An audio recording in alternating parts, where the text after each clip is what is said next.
Welcome back. One of the major initiatives of the Trump administration in recent weeks has been targeting alleged drug cartel boats in the Caribbean. President Trump proudly boasting about these strikes in his ongoing commitment to keep Americans safe.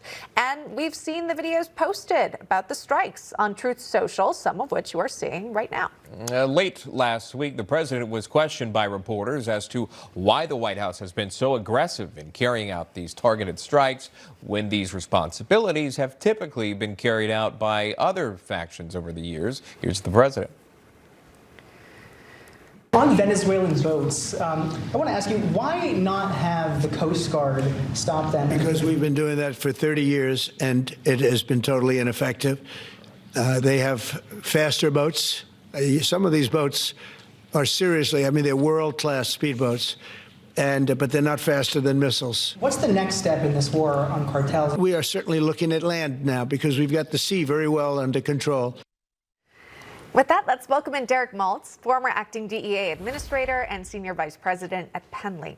Derek, welcome, and thanks so much for coming on. You heard the president there. You know, he had a response. He answered. The missiles are just so much more effective. What do you make of his plan?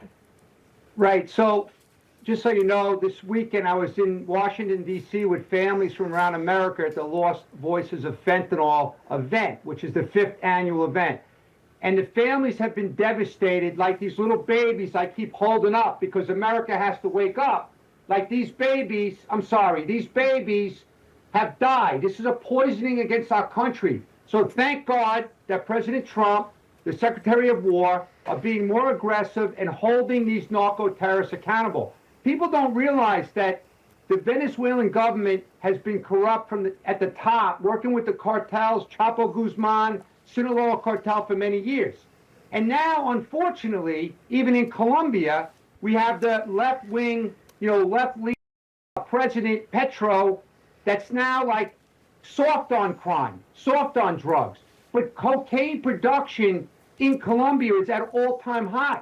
So President Trump is trying to defend the American people. And that's why, when you're in the White House, that's your #1 priority.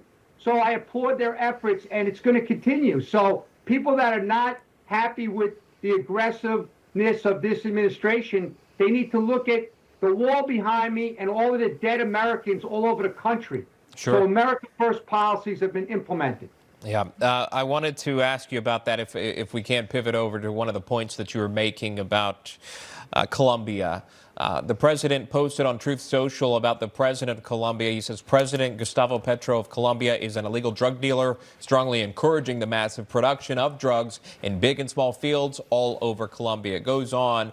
The president went on to say the result of this, the United States will cut off all forms of aid to Colombia in the form of payments. So he's going to pull those back. And then we learned that Colombia's foreign ministry has now, this just coming in this morning, recalled the ambassador to the United States. Is this an escalation? Obviously sharing a border with Venezuela. Talk to us about this fight that we're seeing over social media, but now this is escalating again into the recalling of a position, an ambassador to the United States in Colombia. So just so you know, I was in the DEA 28 years as a working agent. When I ran Special Operations Division, the #1 partner that we had in the world was the Colombian National Police. And we did spectacular cases, extraditions, seizures, made a definite impact. Plan Colombia years ago, they asked for the military support in Colombia. Some unbelievable operations. Unfortunately, it's the left-leaning, people that are coming in and they're soft on crime and they're giving these opportunities to the networks that are operating in Colombia.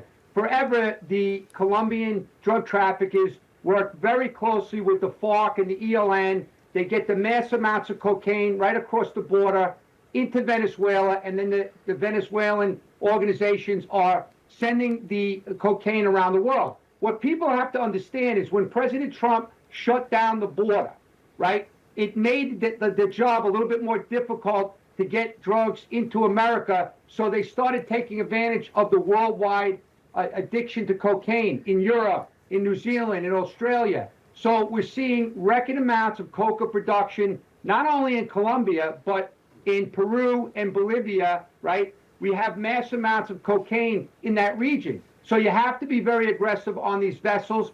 I was so excited to see the kinetic strike on the semi-submersible. I've been in those semi-submersibles. They transport tons of cocaine and other drugs. So this is the kind of, president and network that we need in our government to be very strong on criminal activity, holding them accountable.